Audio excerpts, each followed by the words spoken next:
The manga opens with our protagonist reflecting on the lives of those who've either given up on their dreams or are still chasing them.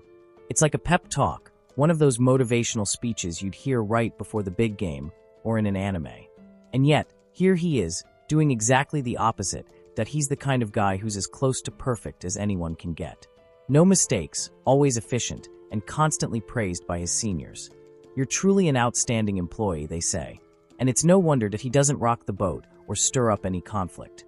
The definition of a cog in the machine businessman, just blending into the background of the corporate world.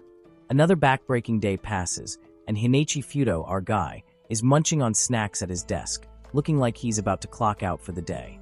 If only, as he chews, he's thinking to himself how easy it would be to turn some of these tasks down. But nope, that's not his style. That he's the perfect cogwheel, as he puts it, and keeps pushing forward. The trick to getting ahead in life, he muses, is to make people think you're reliable, even if you're secretly plotting your escape from the office. Suddenly, his peaceful snack break is interrupted when a beauty sneaks up behind him. Of course, he drops his food in shock. She apologizes for disturbing his lunch and hands him a stack of materials, mentioning that she marked the important points.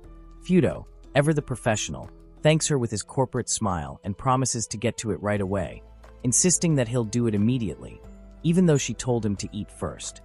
Priorities right. As he dives into the work, he thinks to himself that he could probably use some rest. He's been working nonstop and wonders if anyone even notices how much he's been pushing himself. Still, he tells himself that the only reason he's working so hard is to convince himself that there's nothing else worth pursuing, no dreams, just work. It's the only way to keep moving forward, right? Then the flashback hits. Fudo remembers his childhood, where he once dreamed of making a living through drawing. But of course, reality came crashing in when his mother passed away unexpectedly. As a 15-year-old, he found himself working nonstop to support his family. He never had time to nurture his dreams that he needed to survive. Drawing. That wasn't going to pay the bills. Back in the present, he finds himself alone in the office, the last one there as usual. He's about to head out to get lunch supplies for his sister, when a loud noise echoes through the empty space.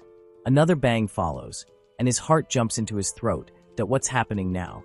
He rushes to check, only to find Wakaba collapsed on the floor, unconscious like a lizard suddenly falling off a wall.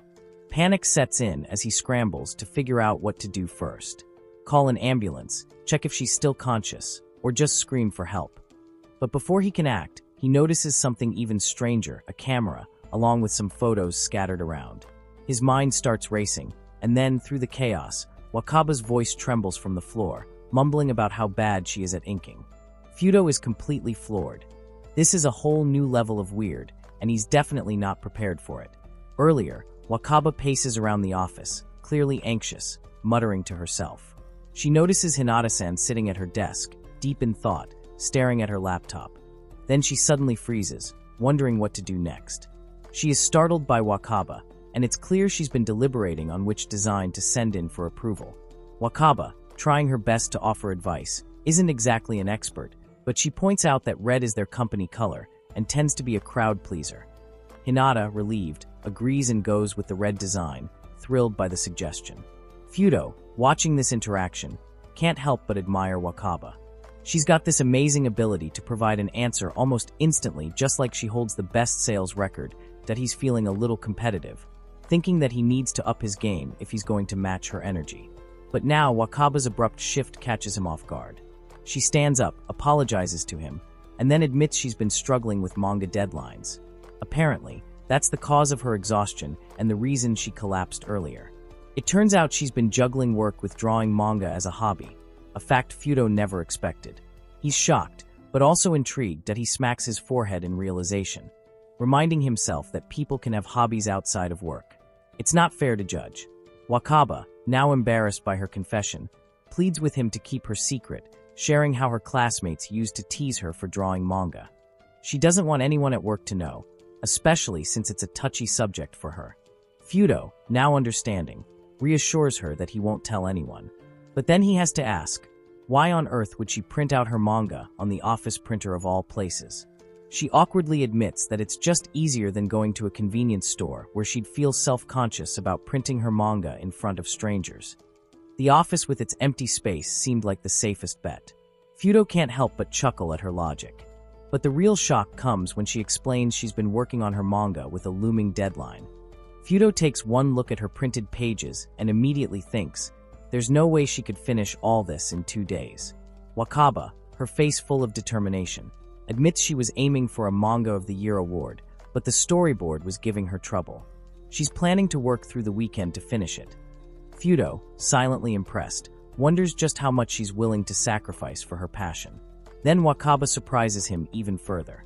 She'd asked if he'd be interested in taking on a second job. She has a manuscript ready and could use some help. Fudo, flabbergasted, doesn't know how to react. But Wakaba, clearly desperate and enthusiastic, waves a paper in front of him, offering to pay him for his time. Fudo's mind goes into overdrive. He doesn't even know how to draw manga. But Wakaba insists, having seen his sketches at lunch. She noticed his talent with perspective, lighting, and textures. In fact, she thinks he's got a good handle on all the things that make a drawing pop. Fudo, still in shock, mutters that he needs some time to think it over. As they leave the office together, Wakaba's embarrassment is palpable. She apologizes for getting carried away and talking about such weird things. Fudo, trying to ease the tension, tells her it wasn't weird at all. She hands him her contact card, encouraging him to reach out if he changes his mind. She'll be working around the clock, so he can call her anytime. Fudo is still processing everything, especially the fact that she collapsed earlier from overwork, that he can't help but ask her why she pushes herself so hard. After all, manga is supposed to be a hobby, right? Why would she sacrifice her health for it? Wakaba, flustered, immediately apologizes, embarrassed by her own dedication. She tells him it's not something a good member of society would do, but she just can't help it.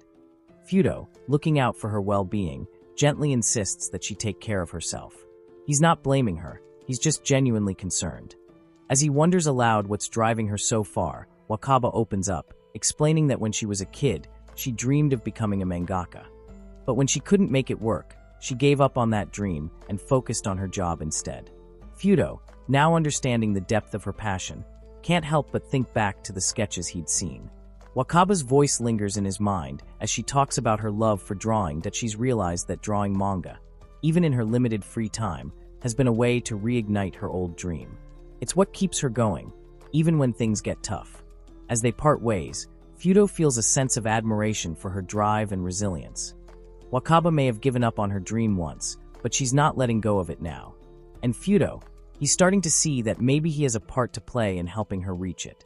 Wakaba's dedication is inspiring, and even though she's pushing herself to the limit, she's doing it all for something she loves.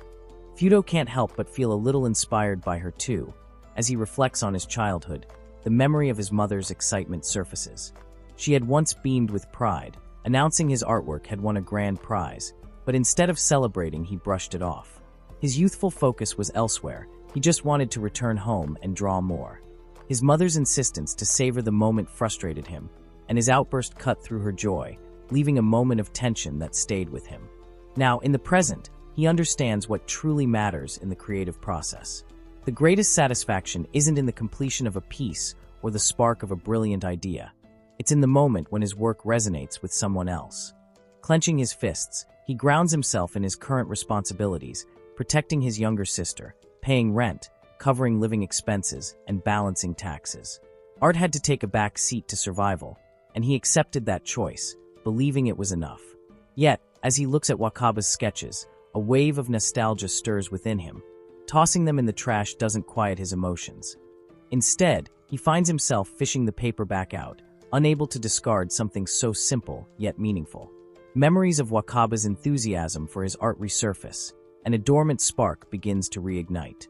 Her admiration for his drawing, her joy in seeing his creativity, it all comes rushing back. He can't ignore it anymore. Meanwhile, she is overwhelmed with guilt, worried that she's caused unnecessary stress for him. As she works tirelessly late into the night, she juggles her own doubts and looming deadlines. Her mind races with unfinished tasks, yet the sudden ringing of her phone pulls her out of her thoughts. It's him. His unexpected call shifts the narrative. He offers to help, and though hesitant, he finds a way to express his willingness. His acknowledgement of her work and the meticulous effort it requires surprises her. He calculates how much time their collaboration might save, breaking it down into clear numbers and steps, making the impossible feel manageable. For Wakaba, his support is monumental. Grateful and re-energized, she dives back into her work, her confidence bolstered by his words. For him, this collaboration feels like more than a weekend job. It's a reconnection with a piece of himself he had long buried. The boy who once prioritized his family over his dreams now sees an opportunity to merge both worlds. Memories of breaking his sketch pencils as a symbolic goodbye to his passion resurface, but they no longer weigh him down. Now at 24, he feels that boyhood spark reigniting. 9 years after choosing duty over desire, he stands ready to blend the two. As the plan to meet at Wakaba's place takes shape, the future seems less daunting. Helping her feels like a step back into something he thought he'd lost forever. Wakaba bursts through the door, panting, and declares that she somehow managed to gather a bunch of stuff. She hopes it'll be enough to get things done, but wonders if it will really be enough. Meanwhile, Fudo's sister, Natsuna, is in the kitchen making breakfast. She looks up at him and asks if he's working today. Fudo awkwardly mutters that it's just some urgent business. Natsuna gives him a pointed look and wonders if he's overworking himself with part-time jobs again. Fudo's mind scrambles for a way to explain that he's now working as Wakaba's assistant. But he knows exactly what she's going to say, that he's about to dodge the conversation when Natsuna, ever the concerned sibling, suggests he might be pushing himself too hard. He smiles awkwardly, thanking her for the concern and reassures her that it's just a simple task for a senior at work. Natsuna, though, isn't fully convinced. She cautions him not to overdo it, and Fudo nods, trying to shift the conversation. He reminds her that she's staying at a friend's house for a study group today, and she confirms that she'll be back tomorrow evening. Once she leaves for school, Fudo takes care of dishes and laundry before gearing up to head out. Normally, he'd be working part-time jobs without Natsuna knowing, but today is a little different. As Fudo stands in front of Wakaba's house, he checks his phone and sees her address. He thinks about how he dressed for the occasion, hoping his tie doesn't look too much. After all, this is a job, but he wonders if he might have gone a bit overboard. With only 36 hours left until the manga awards deadline, he can't help but feel a little anxious. Wakaba seemed to be working late last night, so he hopes she hasn't worn herself out again. When Wakaba answers the door, Fudo greets her with a smile, relieved that she seems just as energetic as always. Her house is as spotless as always too. He's still a bit nervous, adjusting his tie and trying not to feel awkward, but his eyes accidentally land on her laundry, and he freezes. Caught off guard, Wakaba rushes to grab the laundry and apologizes in a panic. She explains she just woke up and asks him to wait in the living room, looking incredibly embarrassed. Fudo feels bad for waking her up and wonders if she's been working all night. When Wakaba returns, looking much more put together in a fresh outfit, she apologizes again and gets straight to work, briefing him about the manga project. Fudo takes a look at the manuscript, immediately struck by the complexity of the background. A whole page of sea and sky that he had assumed that manga meant traditional ink on paper, but Wakaba clearly does things digitally. He even bought a pen tablet in preparation. As he unpacks his new tablet, Wakaba hands him a second-hand one she'd kept, offering it with a kind smile. Fudo is a bit surprised but declines, saying he already has a new one. Wakaba is taken aback, but Fudo can't help but smile and thank her, reassuring her that the tablet will be useful. She eagerly shows him how to use it, explaining the pressure sensitivity settings, and they dive into practice. She enthusiastically suggests he start with a background for her, but as Fudo looks at the page with a beach scene, he wonders if it might be better to leave it out. Wakaba assures him that the background isn't as necessary for now, as it would take much longer than a character drawing, especially for a beginner. She seems genuinely panicked, but Fudo decides that meeting the deadline is crucial, and as her assistant, his job is to save time, not complicate things. Fudo ponders how he might handle the background. After all, drawing in someone else's style is a lot harder than just doing it his way. He's got to make sure it meshes with Wakaba's style. That's when she leans in close, interrupting his thoughts. Fudo's heart races as she asks if he's trying to imitate her art style. He freezes, trying to compose himself. Fudo's mind is blown. He just started drawing, and somehow, she's already figured it out. He's trying to process how quickly she picked up on it, like did she have some kind of magical art radar?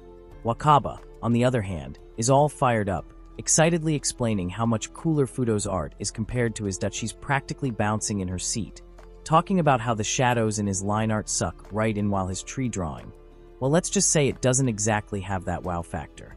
Fudo's in complete shock now, asking how on earth she knows so much about his art. He's just getting started, but Wakaba's already calling out all these little details about his work like it's no big deal.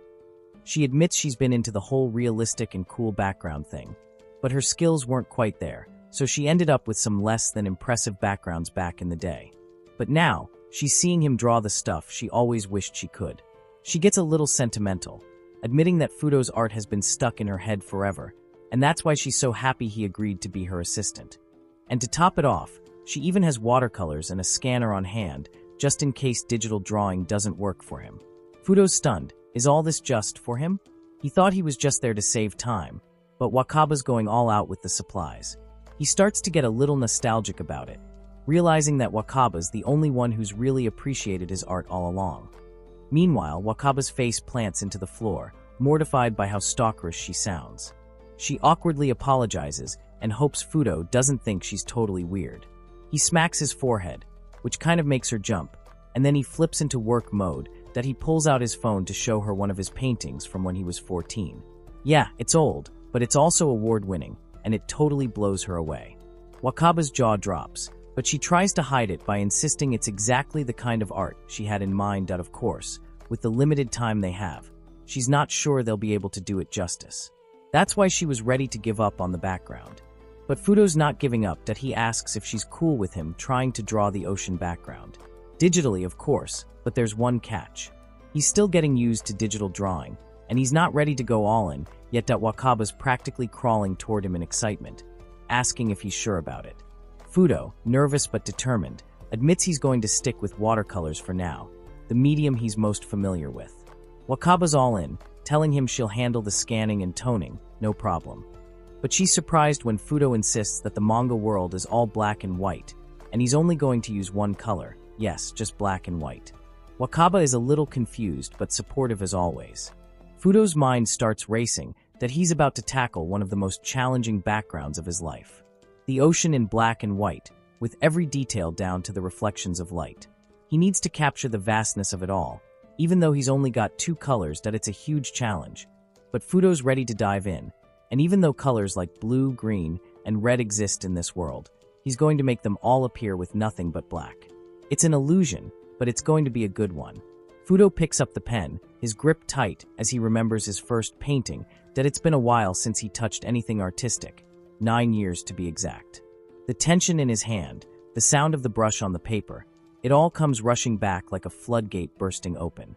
9 years of not drawing, but now it feels like he's finally back at it, and it's like that feeling of being earnestly involved in something, like he's living and breathing this art again. Drawing, he remembers, isn't just about putting lines on a page. It's about putting feelings into it, turning those emotions into something tangible. And if that artwork can speak to someone, if it can move them, well then, that's what makes it a masterpiece. That it's not just about the skill, it's about the heart you pour into it. Now, he's got to figure out what feeling to attach to this sea. He looks at the background, his mind racing through the story behind it. The protagonist is 15, with a gloomy personality, struggling with her dreams and unable to be honest with herself. At this moment, she's looking out into the sea, and for the first time, she's starting to feel a little positive about life. Fudo remembers Wakaba's instructions, though he's still not entirely sure he's gotten the point.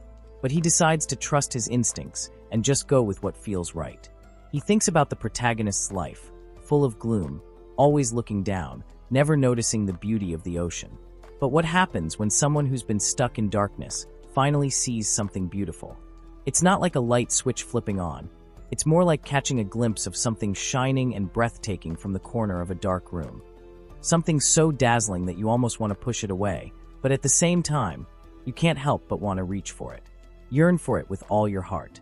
Fudo takes a deep breath, the emotions swirling inside him. The feeling he's trying to capture doesn't contradict what Wakaba said. It actually fits perfectly. And now, he's ready to bring it to life. Let's see what he can do. Fudo takes a moment to examine the shadows in his work, pondering if darkening them might give the scene more depth. He considers adding some spatters to the light areas for a bit of flair. With a smirk, he reminds himself that using just one color means he'll need to nail the balance, that he softens the border colors for better perspective and dives back into painting, chasing the fleeting energy before it cools down. His concentration is so intense it's contagious, the kind of vibe that turns bystanders into silent cheerleaders. 4 hours slip by in complete silence, the kind that's both productive and slightly eerie.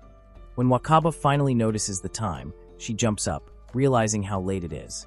Fudo stays focused on the manga panels they'd been working on. The protagonist stands there in the scene, thinking about their dreams and deciding to finally pursue them. Fudo finishes the beach scene, eager for Wakaba's feedback. When she looks at his work, her face lights up in awe. She reflects on her past attempts at submitting to manga competitions, admitting her consistent failures. Despite her struggles, she's deeply moved that Fudo took her manuscript so seriously and even tried to see the world through the protagonist's eyes. Fudo, surprised by her gratitude, realizes the best part of creating isn't the completion or the genius ideas. It's moving someone else with your work, that it's like hitting an emotional jackpot. Wakaba's energy skyrockets as she announces they're almost done. Her excitement fuels Fudo to keep going, and by midnight, the backgrounds are complete. Wakaba powers through until 3 a.m., finishing the inking while Fudo sneaks in some digital drawing practice after heading home. By 8 a.m. Sunday, they're back at it, working while most people are still dreaming about pancakes. By 4 p.m., the manga is finally complete, all 36 pages of it. Wakaba's excitement almost knocks Fudo over as she leans in, overwhelmed with gratitude. She insists on compensating him, handing over an envelope with payment. Though Fudo brushes off the thanks awkwardly, the cleanup process feels surreal to him. As he examines the finished work, he notices flaws and thinks about how he can improve next time. While Wakaba tidies up, he realizes how much fun he's had. Sure, it was exhausting and he lost sleep, but it was worth it. He's motivated in a way he hasn't been in ages and wishes they could keep working together. But as the tools are packed away, he understands this might be the end of his role in her journey. Wakaba catches him off guard by apologizing for the shabby setup. She promises to get him a proper desk and chair for the next time they work together. Then, blushing slightly, she shyly asks if he'd consider continuing to draw manga with her. Fudo, completely stunned, stutters, trying to brush it off. But she cuts him off, insisting he's made her dream manga possible. Her excitement is both touching and a little overwhelming. Fudo freezes for a moment, then asks if she's really okay with him being her partner in this. Wakaba doesn't hesitate. She wants him to stick around.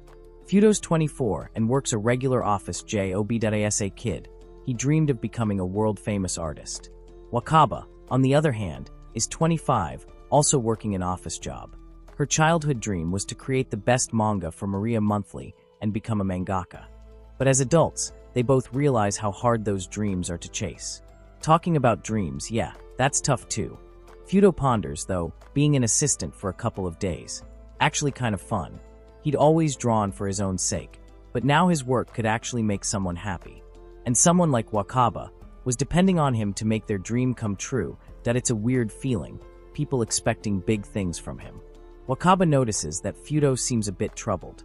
She remembers how he acted earlier and wonders if he's pushing himself too much. But Fudo's thoughts. He's too busy to care. He's working hard, and it's fun, really fun. Then suddenly, Fudo snaps out of it and tells Wakaba he's going to be busy from here on out. He still wants to do this, though that she's shocked, and it's almost like a light bulb goes off in both of their heads. The dreams that they thought were long gone. Well, maybe they're not so impossible after all. And so, they keep at it to participate in a contest to win a 3 million yen grand prize. It's been a day since Fudo worked on Wakaba's manga. The man who once rocked it as an assistant is now back to his white-collar life, that he recalls Wakaba's words of thanks. And even though he's proud of her work, he can't help but feel anxious about the upcoming award results. He wonders why he's so jittery when it's someone else's project. He's never felt this nervous during his own art contests, that he thinks about how Wakaba once recommended a manga to him. But the cost of buying them in complete sets is enough to make him reconsider. If he'd known it would be this expensive, he might have joined the school's manga lending group, but back then, he was too busy. Now, looking back, he kind of feels bad about not participating, especially when he thinks about his friend. She was so shocked when he told her he'd quit drawing, and she was desperate to keep him around as her painting rival. Fudo sighs as he looks at a poster for a solo exhibition in a painting contest. It's hard not to feel a little down. The scene shifts to Fudo handing over some documents to his colleague. Matsumi, clearly surprised, thanks him for his help. Fudo, being the cool guy he is, brushes it off casually. Another coworker asks how he managed to get Tanaka and Azawa, two people who always have completely opposite opinions, to agree in a meeting. Fudo just grins with his signature sparkly smile, making everything seem effortless. Then, Hiroi walks in, complimenting Fudo. Fudo, noticing Hiroi looks a little better, asks if he's feeling okay. Hiroi, acting all dramatic, apologizes for making Fudo take over his work last week, and vows never to drink again. He hands Fudo an energy drink as a peace offering, which makes Fudo laugh. Suzuki chimes in, pointing out that Fudo is the guy everyone relies on when they're in trouble. Fudo, however, knows it's not always easy being the go-to guy. Hiroi jokingly says he could never be as good as Fudo, but when Fudo makes it big, he'd better hire him as his T-boy. Fudo laughs along, but Suzuki points out that there's someone else making waves in the office. The true superstar, Sari Wakaba Senpai. She's the one with top sales, lightning speed, and impeccable courtesy. Plus, she knows more about the company than even the section chiefs. Hiroi, caught in a moment of admiration, blushes, thinking about how gorgeous she is. Fudo, ever the mystery, comments that while Wakaba is perfect at work, outside of it, she's a total enigma. Curious, Hiroi asks if Fudo and Wakaba talk outside of work. Fudo thinks back to a few memories with Wakaba, remembering how she once looked distressed and acted strangely. He remembers she told him to keep their work life a secret, and since Fudo is a man of his word, he just shrugs and says he has no idea. Meanwhile, Suzuki casually says he's against office romances, which catches Hiroi off guard. As the three talk, Wakaba watches them from a distance, wondering how she can talk to Fudo without it being awkward. She's been trying to find a moment since the morning, but timing never seems to work in her favor. Just as Fudo gets up to leave, Wakaba's co-worker interrupts her thoughts, asking about a task. Frustrated, Wakaba can't help but think that she always gets hit with bad timing. Then it strikes her, there's one moment she's certain Fudo will be alone. Now, she just needs to decide how to approach him. It's finally lunch break, and everyone is headed out, leaving Fudo alone in his office. Typing away, Wakaba, on the other hand, has got her eye on him, thinking to herself that Fudo's the only one with a packed lunch, that she's got his behavior figured out perfectly. She's even started bringing her own lunch just to watch him draw during his break. Talk about stalker-level dedication, right? Wakaba can't resist barging into his room with a lunchbox, suggesting they eat together. Fudo, clearly caught off guard, nervously follows her as they head up to the rooftop, that he's a little unsure about breaking the office's unspoken rules, asking if it's really okay to be up there. When they arrive, he's surprised to find that the rooftop is open to all employees, though apparently not many know about it. Wakaba seems to have some secret company knowledge, making him think that she's like the office oracle, knowing way more than even the section chiefs. Once they settle in, Wakaba casually mentions that if anyone shows up, they've got some dummy documents ready to pretend they're having a business discussion. Fudo, nervously grateful, tries to say that it's not necessary, but Wakaba's already prepared, pulling out a poster for the Maria Monthly Four Seasons Award. Fudo's impressed. He's heard of it, and it's quite the prestigious prize. Wakaba, full of excitement, explains it's the biggest award given out once a year, and the deadline's coming up in 3 months. She's already decided on her theme, and has even come up with a plot, though it's still in the works. As Fudo listens, he's amazed. After the exhausting project they just wrapped up, she's already diving into another one. This girl doesn't stop. Later, Fudo, feeling completely drained, crashes onto his bed, wondering why he's still awake after finishing yesterday's manuscript. It felt nice to draw by hand again, but now he's just so tired. He plans to take a bath in the morning, but can't resist taking a little nap first. As he relaxes, his mind wanders back to when Wakaba handed him a shopping bag earlier, full of comic volumes. He knows a manga set is expensive, so he feels a bit guilty, but Wakaba insists it's no big deal, telling him these are hers from her parents' house, and she's got the digital version anyway. Looking at the envelope, Fudo is amazed that it's a masterpiece by Barizono-sensei, a manga artist he's heard a lot about. He thinks her genuinely touched, and asks if she's a fan of her. Wakaba practically glows as she gushes about how much she loves the mangaka. Barizono-sensei, is her all-time favorite. She's been a fan since the artist debuted her first series at 16, and now she's made 3 consecutive hits. Wakaba owes a lot of her motivation to Sensei, and you can tell it means the world to her. Fudo, trying to be encouraging, mentions that if Wakaba wins the award and gets her manga featured in a magazine, there's a chance Sensei might even read it. Wakaba, with a glimmer of hope in her eyes, says that if she makes it to the finals, Barizono-sensei will definitely see her work. She then drops a bombshell. The special judge for the award she entered. Fudo's jaw drops. This is huge. Meanwhile, Barizono is already reviewing the finalists' work. With a smirk, she thinks to herself that if these manga are drawn well, she'll encourage them. But if anyone dares to compete with her in the professional world, she won't hold back. Barizono is still flipping through the contestants' artwork, muttering to herself about how unimpressed she is that she's looking for a masterpiece but finds everything to be pretty mediocre. It's a real letdown. Her manager nervously tries to apologize, but she brushes it off, saying she probably just expected too much. She stands up, asking if that's all the artwork. When the manager stutters about rating it, she just sighs and tells him to hurry up and show her the next one. And of course, the next manuscript happens to be Wakaba's. Meanwhile, Wakaba, in a bit of a panic, is talking to Fudo about the work they've submitted. She's worried that Barizono won't even read through the whole thing, especially since Fudo did such a great job on the backgrounds. Fudo, though, is clueless at first, and then suddenly gets all dramatic, thinking the backgrounds weren't good enough. Wakaba reassures him, almost frantically, that his artwork was amazing. Fudo, ever the anxious type, wonders if he should say something encouraging but ultimately settles on the thought that whatever happens, happens. He tells Wakaba that they've done everything they can, and there's nothing more they can do, that it's out of their hands now. Wakaba, though, gets back into her excited mode and decides to focus on their next story. Time's ticking. Back to Barizono, she's thumbing through Wakaba's manuscript, trying to stay objective. But it's tough. The character designs are solid, but the story? Well, it's a bit of a snooze. She can tell this author isn't great with backgrounds either. Still, she has to respect the effort. Even though the world feels lifeless, she gives the author some credit for trying to convey emotion. But even with her best effort, she can't shake the feeling that this work is just bad. If the backgrounds were better, maybe it'd be a different story. Wakaba, on the other hand, is already brainstorming her next story with Fudo. She admits her backgrounds aren't great, and it's holding her back. She decides to draw a dark, hopeless world where the characters are trapped. And Fudo, being the optimistic artist he is, will draw the bright world that lifts everyone's spirits. They'll balance each other out, but just as she's plotting out her next move, Barizono stumbles upon a page with a beach scene. Her eyes widen in shock. Suddenly, everything she thought she knew about this work changes. She stops in her tracks, confused and slightly in awe of the scene she's looking at. The art style shifts so dramatically, and it's as though the protagonist's mindset changes right before her eyes. The world, once boring and uninspiring, suddenly seems full of possibility.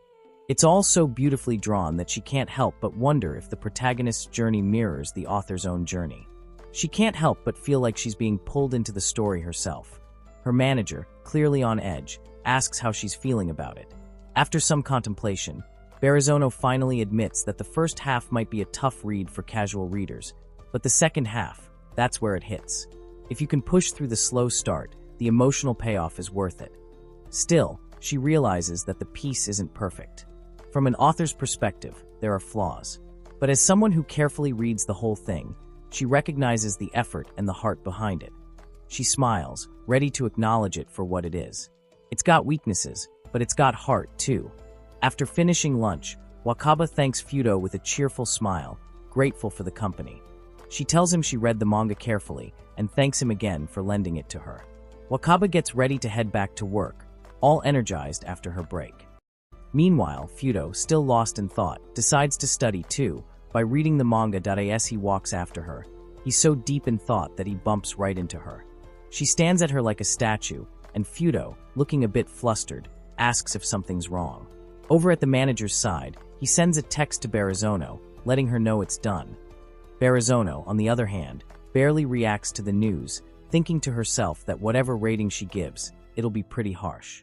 Meanwhile, Wakaba, trembling with excitement, reads a message from Barizono saying she wants to meet and discuss things. Wakaba can't contain her excitement at the invitation and passes the message along, thrilled. Barizono, being her usual self, casually mentions she doesn't care about travel costs and suggests they take a plane, a limo, or whatever. She'll cover it, no problem. Wakaba and Fudo arrive at Barizono's office, and Wakaba's nerves are through the roof. She approaches the receptionist with a shaky voice, barely able to get her words out. She nervously rattles off her name and the reason for her visit, hoping it all makes sense. The receptionist, calm as ever, hands her an entry form to fill out. Wakaba stumbles over her words, managing a shaky yes, of course, while Fudo, watching her, is thinking about how much she's freaking out. Back at home the night before, Fudo had been lying in bed after work, studying a little when he got a text from Wakaba. She'd asked him for advice on what to wear for the meeting with Barizono. She sent him about 36 photos, leaving him completely baffled. He wonders if he should ask Natsuna for help. Maybe she could make sense of the outfit madness, that he texts her back quickly, apologizing profusely, assuring that it wasn't intentional, and that he'd ask his little sister for advice too. Fast forward to today, she turns to Fudo and thanks him for helping her yesterday, apologizing again for the weird picture. Fudo, trying to brush it off casually, just chuckles. She then announces that after drinking 3 cups of relaxing herbal tea, she's basically invincible now. Fudo can't help but smile, amused by her new superpower to handle everything. Just then, Fudo realizes it's almost time for the appointment. Wakaba, on the other hand, is about to lose it. Heart races. She's about to meet the legendary Barizono sensei in person. And then, the moment arrives. Barizono enters, thanking them for coming and introducing herself as the special judge for this month's award. Wakaba and Fudo both nervously fidget in place, barely able to keep it together. Wakaba thinks back to the things she wanted to say to Barizono. She was going to gush about how much she supported her, how she sent fan letters, and maybe even ask for a handshake or an autograph on her clothes. But when it's time to speak, she gets tangled up in her words and ends up introducing herself awkwardly instead. Inside, she's dying to say more, but her nerves keep getting the best of her. Barizono, not missing a beat, turns to Fudo and asks if he's the one responsible for the backgrounds and their work. He nervously confirms, trying to keep it cool. She casually drops in that she remembers him winning some prestigious awards in the past. Fudo's brain starts to short-circuit as he wonders if Barizono's been looking him up. Has she been doing her research on him too? He can't help but internally freak out. Out loud, he just admits that he hasn't drawn in a while and is now an average office worker. Not exactly the answer he wanted to give. Wakaba, trying to salvage the moment, casually mentions that he won awards for his work, trying to ease the awkwardness. Fudo and Wakaba sit nervously as Barizono gets closer to Fudo, locking eyes with him. She then casually drops a comment that completely throws him off, leaving him wondering if he's just had a near heart attack. Barizono turns away, as if it's nothing, and says they should move on to the real topic, evaluating their work. As Barizono starts discussing their manga, Wakaba is torn between feeling elated and apologetic. The editing department's feedback is a mix of praise and critique. They complimented the shift in art style between the first and second half, which is a plus, but Wakaba can't help but feel overwhelmed by the attention. The feedback goes back and forth, leaving her in a whirlwind of emotions, happy one second, apologizing the next, and at times, receiving way too much praise. After getting the evaluation, she gets to the real reason she called them in. She reiterates that the concept of changing the art style is fantastic, but there's a problem with the beginning. It's too boring. Wakaba's heart sinks, and she starts feeling the weight of those words. Barizono continues, speaking about how readers today have the attention span of a goldfish, and if something doesn't hook them right away, they'll move on to the next thing, that it's tough for a manga to keep a reader engaged in the age of easy access to free content. Fudo can sense Wakaba's anxiety building, so he tries to step in and say something, but he's not sure where he's going with it. Barizono, however, jumps in and suggests they use the story's appeal to keep the readers hooked until the end. Even if the art quality isn't top-notch, if the characters and story feel alive, readers will keep turning the pages. Wakaba, still in shock, raises her hand and wonders if maybe they should just reject this concept entirely. Barizono, now visibly annoyed, shoots that idea down quickly, reminding them that it's the most fascinating part of their manga. She even glares at Fudo, wondering if he walked in here thinking that was the plan all along. Fudo awkwardly admits he might have thought it was going to be a rejection party. Barizono, leaning back with a sigh, explains that they both have a unique weapon, something only they can create. The combination of Wakaba's creativity and Fudo's art is something special, and it's their job to use that weapon properly. She's there to teach them how to sharpen it, not to tear it apart. It's all about strengthening their story, though it might take some work. Before they can really process all of this, Tanaka, Barizono's editor, steps in, gently reminding Barizono that telling them to strengthen their story on the spot might be asking too much. Barizono, in a rare moment of agreement, hands Wakaba a card with her contact info on it, just in case they need more guidance. After all, Barizono makes her living from stories, so she figures she might be able to help them out. Wakaba can't hold back her excitement, practically jumping out of her seat. She's so hyped up, she asks Barizono if she's really sure about this. Barizono, cool as ever, casually says her series is almost done, so she's got the time. She adds that she's not the type to just toss out advice and leave them hanging to figure the rest out alone. She's in this for the long haul. Tanaka, still a bit unsure, asks if Barizono is really sure, especially if the only thing they're missing is a good story. Barizono's confident reply. Even more than Tanaka, she says if it's all about the story, it's worth sticking around for. Plus, it's an investment for the future. Meanwhile, Wakaba is practically glowing that she's thinking to herself how unbelievable it is that the author she's admired for so long is actually giving her advice. Face to face, she can't help but gush about it to Fudo. She's got this cool new concept she wants to try. But wait, is she really supposed to just throw out the concept she's worked on, even though it's the most fascinating part? She figures if she makes her living off stories, she should be able to help out, right? Barizono, ever the professional, makes it clear she's leaving the decision in their hands. If they don't want her involved, they can just cut off contact and forget about today. But of course, she'd love to hear back from them. Fudo looks at Wakaba, both of them still lost in thought, and remembers her words. Our meeting with Barizono-sensei is in 5 days. It's all set. Both Fudo and Wakaba suddenly snap out of their reverie, and with a bit of an apology, they announce that they've already made the plot and concept part for their next project. They're ready to discuss it with Barizono. Her jaw practically drops. Only 5 days since she reached out to them, and they're already on to the next plot. She laughs and tells them they really don't waste any time. The result of all this hard work is that their project, The Black World, took just 3 months to create and ended up being a finalist that they've gained a ton of experience. And now they're moving on to the next one. Barizono, grinning, tells them their next goal is to go after the biggest manga award of the year, the Maria Monthly's 4 Seasons Award. With her backing, they're pretty much guaranteed to win.an author who single-handedly flipped the gender ratio of Maria Monthly subscribers, Ryo Akiro Ichiba, a woman drawing macho manga in today's world, has created a sensation.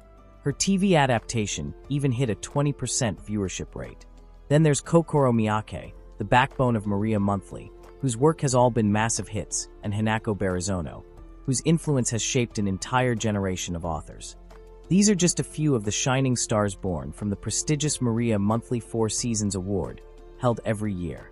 Fudo can't help but think about how he and Wakaba have set their sights on this manga award.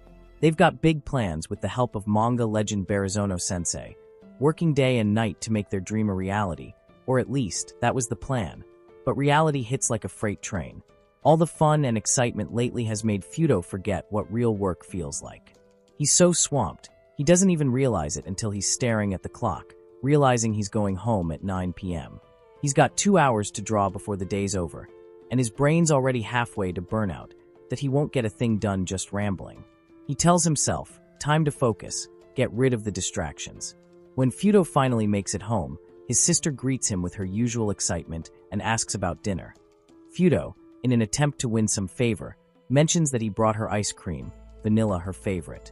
She's thrilled and starts asking about his date, completely catching him off guard. Wait, my date? He thinks it's the last thing he expected. She keeps digging, asking all sorts of questions like she's the gossip queen of the family. Your girlfriend? How did it go? Fudo stammers, trying to keep things casual. He mentions his senior Wakaba asking for advice on what clothes to wear to a meeting. His sister, ever the detective, is suspicious and asks why would she ask a coworker about clothes. Sounds fishy. Fudo tries to deflect, thinking to himself, at least she didn't figure out he is drawing manga with Wakaba. Thank goodness. She keeps probing, but Fudo tries to steer the conversation away, muttering about how he just wants his little sister to stay healthy and not turn into a rebellious teen. Honestly, he'd be happy if she just stayed her sweet, innocent self. Fudo's sister, clearly not buying his attempt to change the subject, screams at the top of her lungs. He tries to brush it off, telling her to just go to bed already.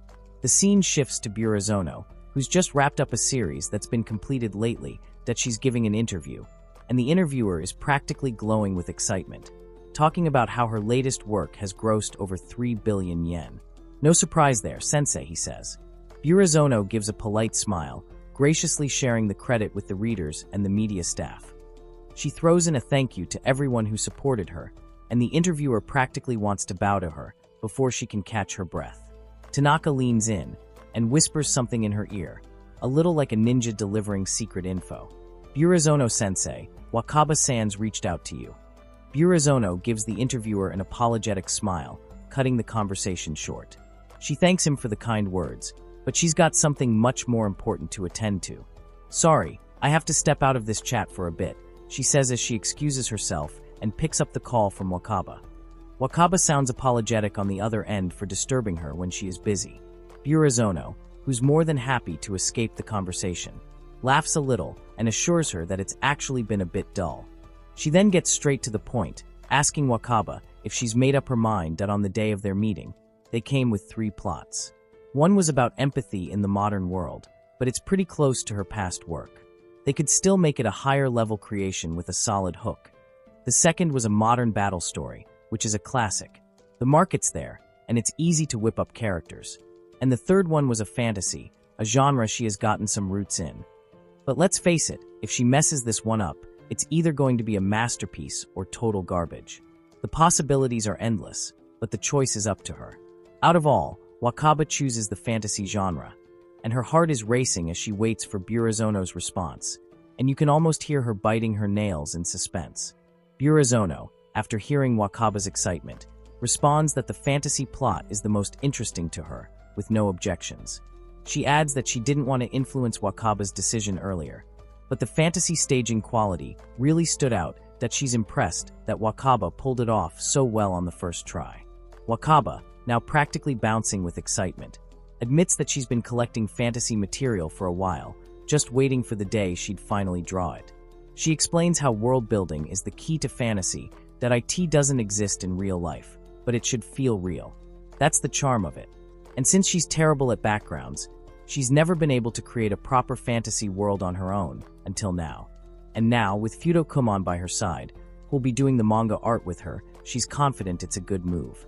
But then she gets a little anxious, asking if it's really okay. Burazono reassures her, saying there's no wrong answer here. The prediction stage has just begun. No one could possibly know the outcome at this point. She encourages Wakaba to feel confident in whatever choice she makes, reminding her that as long as they both do their best, they'll be fine. Excited, Wakaba calls Fudo to share the news. Fudo, being his usual calm self, notes that she's gone with fantasy. He figures it's time to start gathering some fantasy reference material. Wakaba, now fully in planning mode, suggests they visit the Marlowe Art Gallery during the holiday. It'll be easier to work together if they do that, she says, all fired up. They agree it'll help them bounce ideas off each other better. Fudo, after hanging up, starts thinking about his own goals. He feels good about how things are going, smooth sailing really. But then he remembers the Marlowe Art Gallery and that nagging feeling he had earlier. Why didn't he pay attention to it? Something about that place feels off, but he can't quite place it. They decide to meet at the gallery in the afternoon, and Fudo arrives, apologizing for being late. Wakaba, ever the go-getter, brushes it off and says they should get to studying right away. Fudo grabs a pamphlet, but realizes he's forgotten to look up the exhibit details. As he flips through it, he's shocked to see the contents, his mind flashing back to a conversation with his childhood rival. The name that jumps out at him is Iroha, his rival from back in the day, the one who had quit drawing, leaving Fudo wondering who would be his painting rival, now that it's a bit of a jolt to see Iroha's name again. Wakaba, noticing the shock on his face, asks if he's okay. Fudo, caught off guard, just mumbles that he felt a little dizzy. Wakaba, full of concern, offers him some water, but Fudo brushes it off. He's fine, just a little dizzy, that's all. But as he turns around, someone calls his name that he looks up and sees none other than Iroha standing there.